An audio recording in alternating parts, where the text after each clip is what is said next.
Yeah, and it was funny because at Disney when I was working on Princess and the Frog, I had this office, and I always left my door open. And when I'm writing, I'm always like just thinking and thinking. People are like, "Oh my God, I didn't want to come in. You look like you were just really, really mad." And I'm like, "No, I'm just concentrating. I'm just trying to close the world out." That's my I got to go to the bathroom phase. I have resting, like I'm gonna kill somebody face. Called resting focus face. Yes, exactly. Resting focus face. Why not? You gotta. Yeah. Don't say. I am thinking. Yes, exactly. Just lost in the world. Cool. So hey. Go first. Defiant. I think it's a great story. I think in these times where history is being erased, it's important. But Yes. why this story specifically? Well, this one was remarkable because I always joke that in February and Black History Month, you always hear like, oh, there was Martin Luther King and Prince, end of story. That's it. Welcome kids, and that's it. And when you learn like Martin Luther King, you learn one line of one speech, and you're done. And so you just really don't get the breadth of like what was the experience. And for me, the most interesting period was Reconstruction. Slavery had ended. Jim Crow hadn't started yet. What was going on? There was all these black millionaires and black doctors, lawyers. These huge towns, and then of course 6 years later, they all burned down, and all these people were assassinated. And so when my friend Dave Baxter, who we'd gone to high school with and worked at the Legion M, came to me and said, "Hey, there's this guy who was a captain, and of the ship. When he was 23, he commandeered the thing and escaped with all the black crew members, surrendered the ship to the Union Army, became rich, famous, ran for Congress 5 times, is the reason why we have black people in the military, is the reason why we have a public school system, and nobody knows about him." I was like, okay, yes, this is absolutely the pinpoint story to tell. It's inspirational. It's not a whips and chains, escape story. It is a story that is resonant now, to a kid in high school can get inspiration from it, and it needs to be told and told well now, and so that was it for me. So my question for you is, how far would we expect to see the story go? So I know later on in his life he buys the mansion and then end up taking care of the woman that enslaved him because she had dementia. That was the only address she knew. So could we see his whole life story in the graphic novels?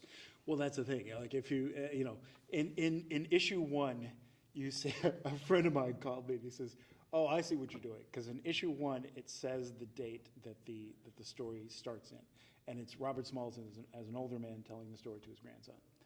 And the day, look it up, the day that that the story starts is the day he passes away. And that was my little way of locking everybody in to just that. We have to tell the whole story. This is that day. He's going to tell the whole thing, and then he's going to,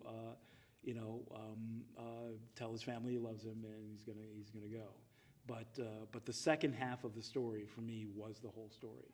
The escape was just the first act. Yeah. The escape is, this is a guy who pulled off this huge heist. And then public schools, the publishing company, the railroad, whatever. He became the most famous black person in the world.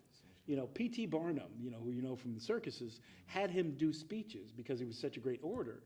And all of the things, all of the promises, let's say it this way, that everybody talks about these slave narratives and like, oh, whatever, change, free. And I'm like, no. It's not about slavery. It's about how people who had incredible potential were locked into these situations. And if it were not for the institution of slavery, you would have doctors and lawyers and millionaires and whatever, and just these super prosperous towns around, thing. The black population in America would be very, very, very different had it not been for Jim Crow. And that's the subversive part of it that we're telling. And in order to do that, you have to tell the guy's whole life story. And it's also, a warning and a kind of a call to action to people. Yes. That there are going to be times when Jim Crow resurfaces, where the world changes, and sometimes you have to have the strength to recognize it's coming, save your ammunition, whether that's a physical ammunition or whether that's a emotional ammunition. Yes. And I think that's one of the things that when you pitched it to us, what's your take?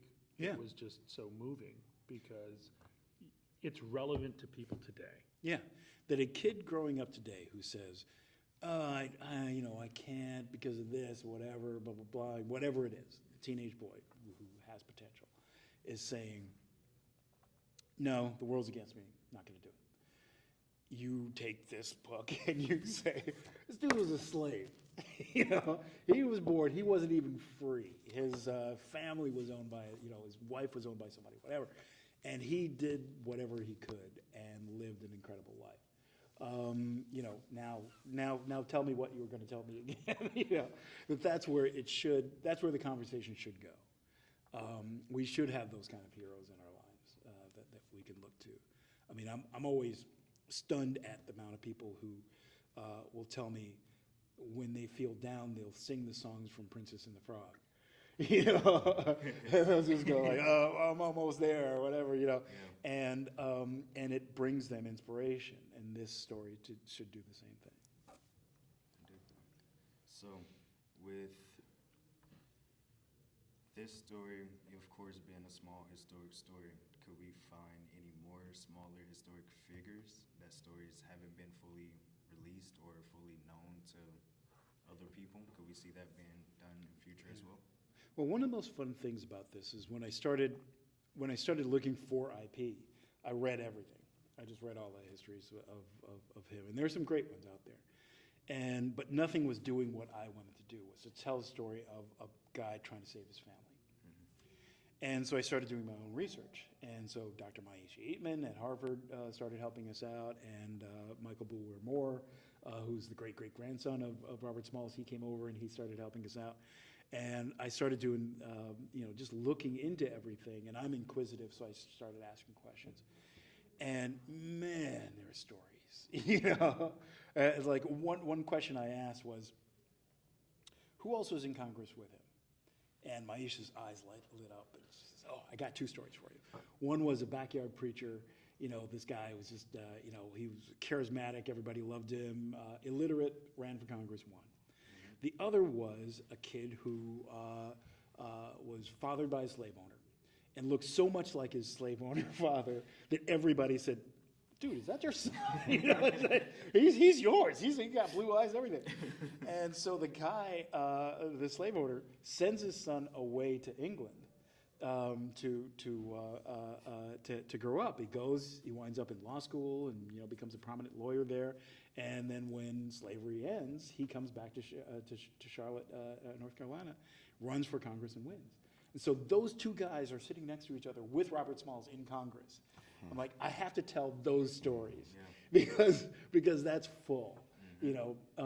What was it like to be a slave in America, but a rich, well-educated man in England, and then come back? That's crazy. I mean, what is that? And so, and every time I think of a story like that, I think like, okay, there's a 14-year-old kid in a public school in L.A. whose life will explode once he hears the story. Because he's basically a superhero before we knew what a superhero was. Exactly. Oh, Yes. that got a little. And that is no. I mean, that is it. That is it. That he is a real life superhero. I mean, you know, I don't know if you know, but I wrote Captain America: Brave New World. Yes. And you know, so dealing with real superheroes, and of course, you know, Princess and the Frog, which is a fantasy, but you know, a larger than life character. This guy, every time I research something, it's like, oh, okay. If so, what? He doesn't fly or turn into a frog, but this guy is amazing every day of his life. So To yeah. think that he did all of it at the age of 22, saving Yes. his family and then the enslaved crew members and their families. He Yeah. did all that at 22. Crazy. It's crazy. It's Crazy. 17 naval battles. I mean, he was Yeah. the- Yeah, I fought think he was the 17 first Navy black battle captain. and won. Yes, First he was black made a captain. Yeah. Well, Of he the was same ship, right? He was Yeah. made a Stone? captain in the Battle of Successionville because the white captain that was captaining the boat, they wouldn't let him captain because, of course, you know, it was not going to happen. But everybody else, Successionville was poorly planned and poorly executed, and all of the other ships in the Union Army surrendered, including his. And the captain basically said, "Okay, surrender. I'm going below decks. You know, just this is it." And he and the crew said, "If we surrender, we're going to get dragged through the streets. We're going to get drawn and Yeah, quartered. they'll It's be not just going to be a killed." thing." So we're getting the hell out of here. And he got out. And so he was the one guy in the 17th battle. He was the one guy to actually, you know, win, to survive the encounter. And because he had actually captained the ship and the captain had abdicated, they said, "Okay, we gotta give you your you know Navy rule says you are now a captain." So That's crazy. You know, congratulations. Amazing. And so there's a scene in the movie. In the movie, it's not yet in the books, but it's on my computer, where he is given his captain stripes, and he goes out, and all of the black people on the base applaud, and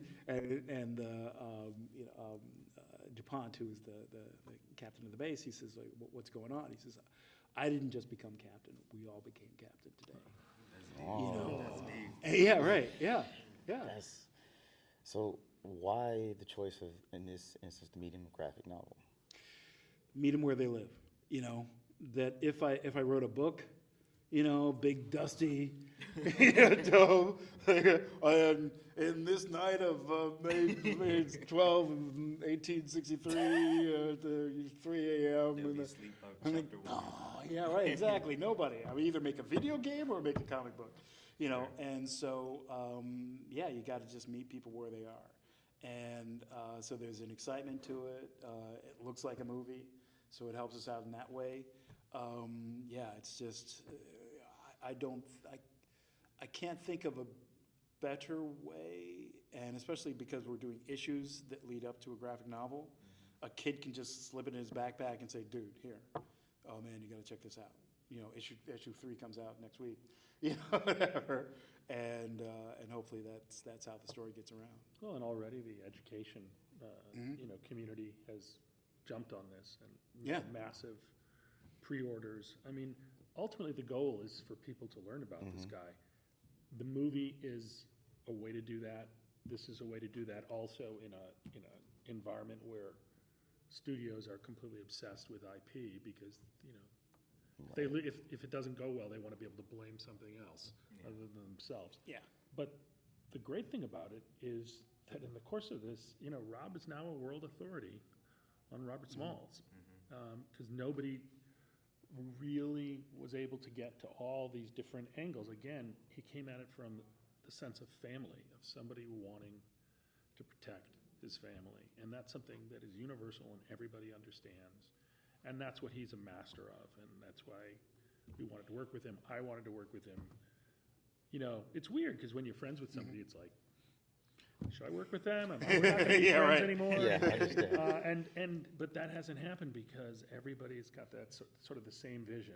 You know, you just look into this guy's eyes and you're like, Yeah. let everybody know who this is. Just let people know. Yeah, and one thing that was kind of like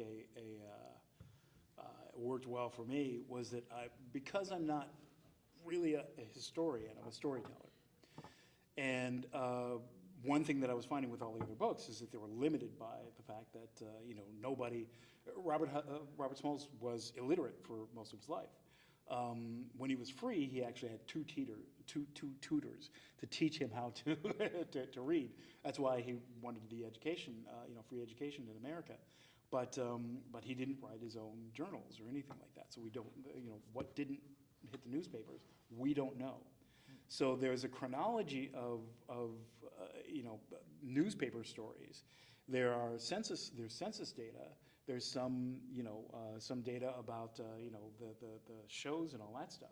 But we don't have the a complete story of what happened, which means that there are blanks.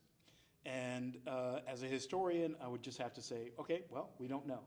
But as a storyteller, I say, here's what happened. Here's what I think happened. Hey, Michael Bulwer Moore, does this make the great grandson? Does this make sense? I'm thinking that this might be the thing. Like, oh my God, my grandmother told me this story. It was just exactly that, and it's like, okay, good. type, whatever. And so I get to tell the story that nobody else can tell. And once I realized that was my, that was. It's your superpower, dude. Yeah, that was my superpower. Then it was like, okay, I'm researching every morning, every day, every little tiny aspect that I can of this man's history.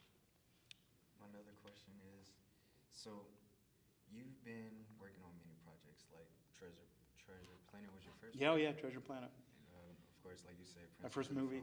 Yeah, right. And before that, Fresh Prince of Bel-Air and Live in Color and Full House. And yeah. I've had some fun. Yes. I've had some fun. So my question is, where does your creativity stem from? Like, what drives you? I don't know. I think it was I a ham in high school? Yeah. I think that's it. I think it's just like, hey, you know what would be funny? I think that's where it starts. And I had a comic strip when I was a kid. I did plays. I would write stories. I wasn't the class clown, but I was a kid in the back of the room that made fun of the class clown. Yeah, I was gonna say you were sharp. Yeah, exactly. Very sharp. I was just like, and I think it was. I'll tell you. Okay, I'll tell you guys this story. But at Cranbrook, if you got in a fight, you get kicked out. It was a very strict. It was a private school. Yeah, it's a school they make fun of in suburbs 8 of Mile. Detroit. Yeah, in 8 Mile. That's a school that Anthony Mackie goes to. And it's like, you went to Cranbrook. I'm like, wait a minute, so did I. But yeah, so if you got in a fight, you get kicked out. But you could make fun of anybody, and you could be brutal. And he was. Yes. And so I had a target on my back because not a lot of black folk there. And so I just knew, like, okay, well, I can get angry, but I can't get physical, but I can get colorful. And so I love the English language and whatever. So that was kind of like, okay, good. It's my defense thing. And then comedy, and then, hey, stories. Oh, hey, great, I can engage people. And I can bring people to some of my ideas through storytelling. And then the rest of it was like, thank goodness it worked out, because, I started working really early. It was a very after I ballsy graduated. thing. He was really Yeah. he was a pioneer to Yeah. go out there. I just got in a U-Haul, came out to LA, like, I'm just gonna shoot my shot. And things wound up working out nicely. I mean, hard work rewarded. And just picking. I think I picked right with the shows that I worked on, and developed a skill set. And then when it came time to move into movies, that was Treasure Planet. And then from there, that got me. Princess and the Frog, and some other stuff I was doing got me Captain America: Brave New World. I think you had another advantage because of your parents. You Yeah. understood different cultures, and I think Yes. it's the observation. You talk about creativity. To me, that's usually a juxtaposition. Creativity comes out of seeing two different ways of things and mixing Yes. together. And Well, his yes. dad was a powerhouse. power. Yeah, in for- three ways too, because it's like being a black student at Cranbrook, taking the bus home, and then having to quickly code shift. That's one thing. Okay, good. So this is I'm right here, and I'm right here, and just learning that. And then my father was West Indian, so it's like, okay, great. I got my dad's stuff. I got whatever. My mom's from the South, and so it was. You just kind of grow up in these different worlds, and you kind of learn, like, oh, I see. This is the way. This is the way I would express this thing in these 4 different situations, all different. And it just eventually it's just part of you. And then it does become your superpower because you say like, okay, I'm going to write this character. When I'm writing Will Smith and Carlton, I see both sides of that Yeah. table. And it's super fun. When I'm writing like one thing about Captain America: Brave New World was it's 3 guys who think they're right. 3 guys who say, if you put a gun to any of the 3 of them, there's head. It was like, no, this is the right thing to do right now. I'm the good guy in this movie, and that kind of storytelling you don't get from day one. You get from a lifetime of telling stories and saying like, okay, good, I'm ready to tell this one. I just want to know who wrote Carlton the dance. Who did that? Oh, my goodness. Who did that sequence? That was just like, okay, that was just heaven.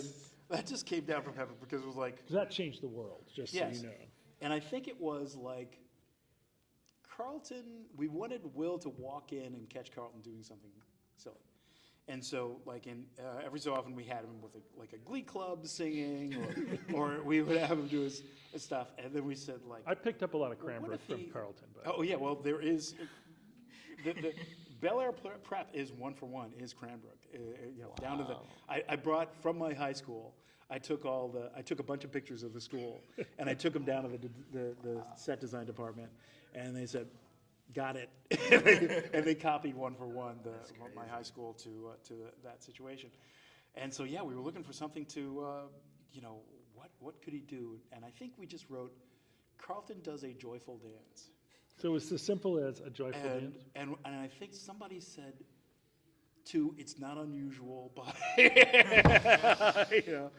and I was like, just see what Phants does with it. And Alfonso, who is a fantastic dancer, and if you've ever tried to do the Carlton dance, you know that it is not an easy dance to do. It is easy to do that dance wrong. You have to be going every different way at the same time. And Phants just said, here, check this out. And it's like, I got something at rehearsal. It's like, just see what happens. And we all died. It was the first time we saw it. It was like, oh, we have to do this all the time. This is in every episode. Well, no, but it strikes me that, those 2 characters Yeah. are 2 sides of you. Well, that's I mean, you basically had to literally, Yeah. you coming from Friday. Detroit to Yeah. to Cranbrook. Yeah, that's the coach shift, and then there's this concept at Disney Pixar, which is the unity of opposites, right? Anytime you put 2 characters together, you want to say like, okay, well, this guy's like this, but this other guy's like this. Buzz Lightyear is this, so which means Woody is this other thing, and that was the thing with the juxtaposition of yeah. those 2 guys. Yeah. was like, okay, these 2 guys don't get along because I know they don't get along inside of me. So, they cannot be, 2 men enter 1 man. Well, I just, I was also thrilled because, I've known Rob a long time, seen his kids grow up, the kind of men that they've become. And when he was talking about Defiant, to me, he was talking about like what he was saying to his own kids to help them navigate through Yes. a very potentially dangerous world. Yes. Well, and exactly. That's the thing, that inner strength, belief in yourself, see, believe it, achieve it, that if he can do it. That's why when I was working with Nicholas Draper Ivey on this poster, I don't know if you see it, but on this poster, I mean, Nicholas Draper is top notch. Is Top amazing. notch. Yeah, he does Static Shock, and he's truly wonderful. And when we were doing it, I kept texting him. First, I texted him pictures of a lion, of a lion and a lion's eyes. And then I sent him Bruce Lee, and I sent him Muhammad Ali, and I sent him, and I forget who else it was, but I just kept sending him these pictures of like, okay, this is a panther before he strikes, and this is whatever. And that should be the determination. That should be the look in this guy's eyes, which is, I fear no man, no nothing, no situation. I fear nothing.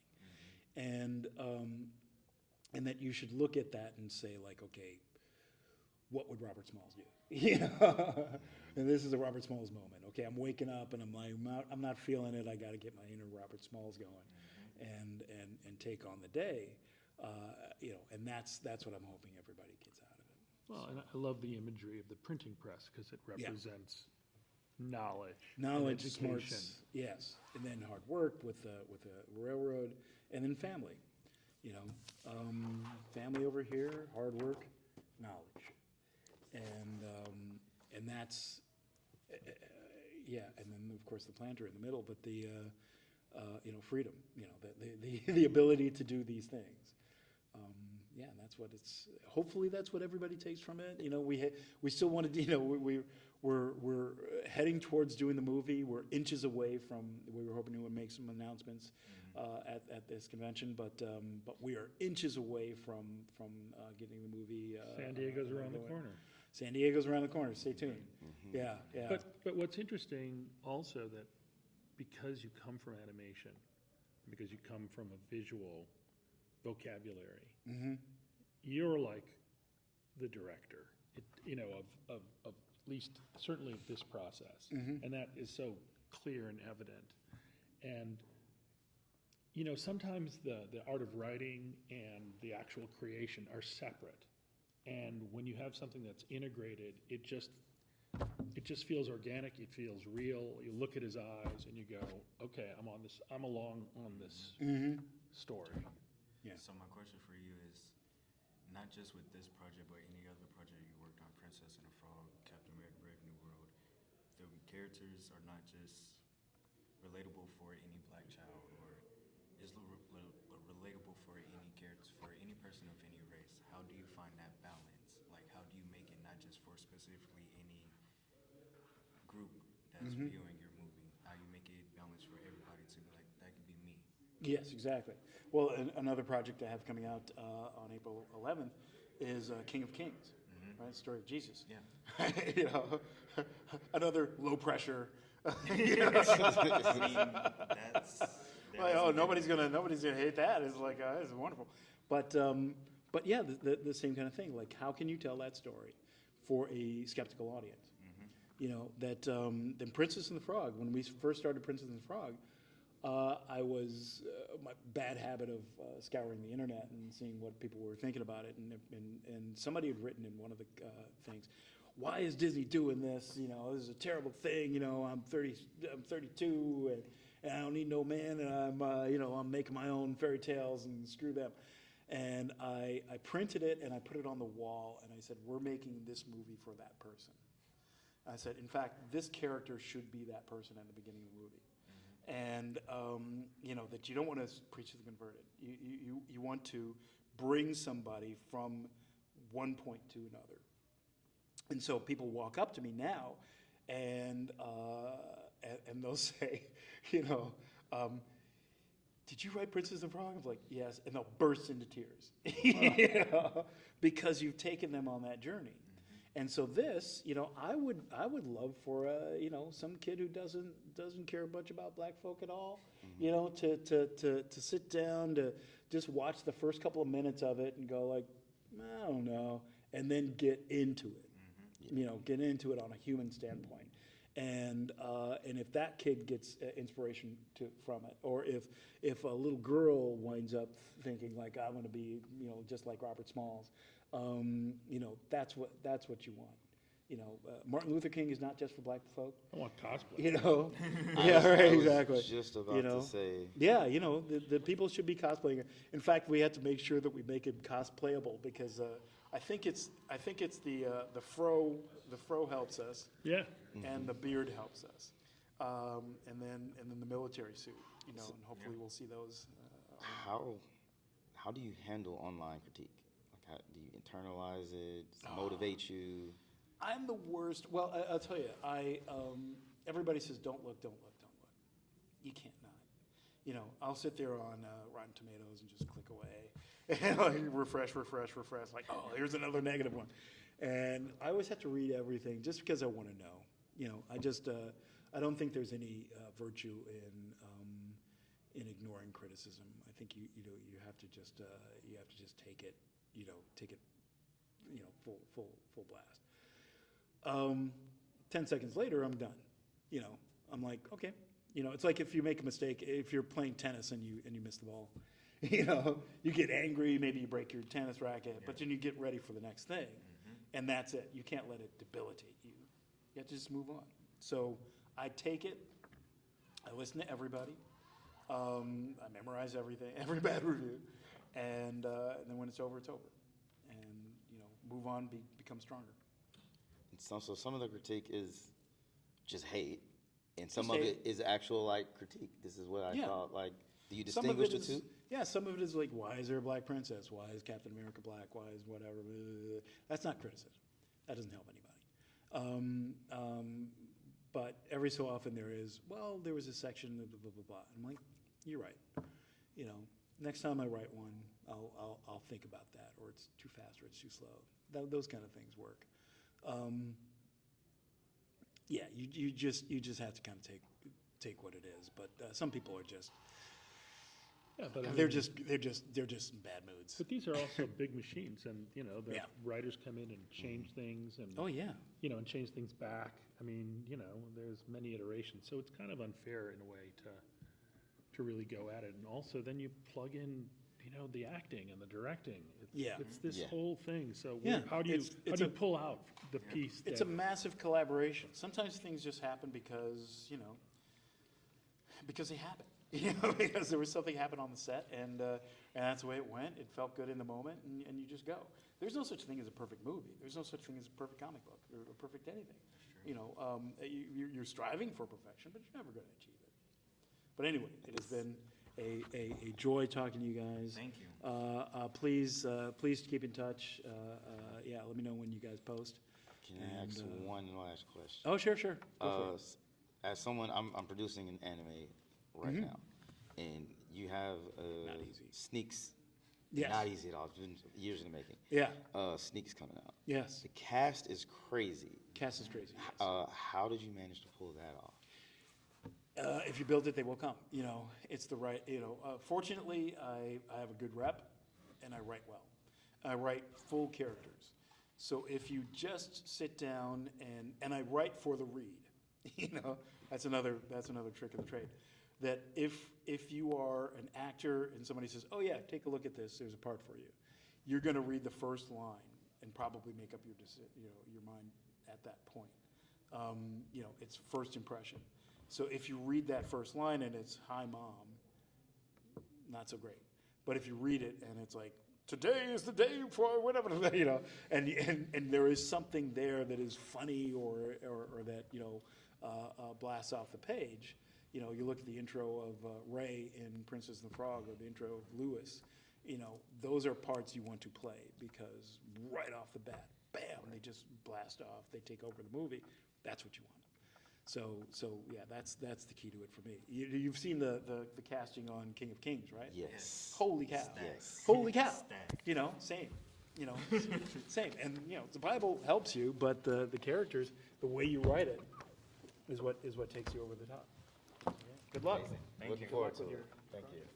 Good We're actually questions, working with- guys.